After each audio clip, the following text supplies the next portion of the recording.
amin eh. Hindi mo nilalagyan lahat yung mga bakante. Trying the mermaids. Oh, sumobra naman. Ano naman ang nilagyan? Anak ng... Hindi, ayaw mo na eh. Ayaw niya. Trying the marmite. Oh, Shiloh, kaya ko nilipil naman to pa. Yeah, Okay, Shiloh, come on. I Try it. really want like a bit. No, just bite the... Meron naman mantikilya eh. Malaki-laki, hindi kaunti lang. Huwag kayong maarte ah. Oh shit. Shit, may What do you think? ayan. What is it?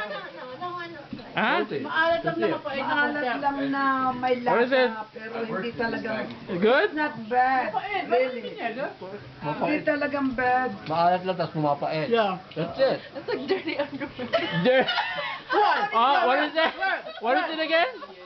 What is it? You It's tasted dirty underwear? What is it again? What did you say? I imagine it to be like that. Dirty underwear? Dirty underwear before?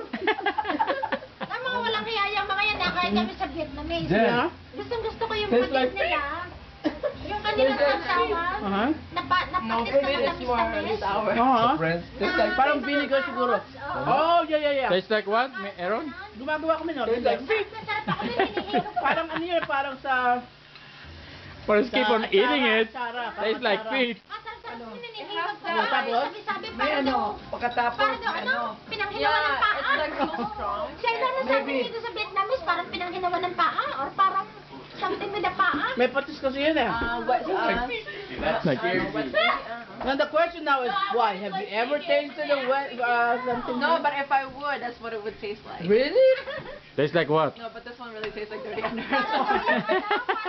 You taste it dirty underwear? Yeah, I know. How would you know? What? You can smell it, but you can taste it.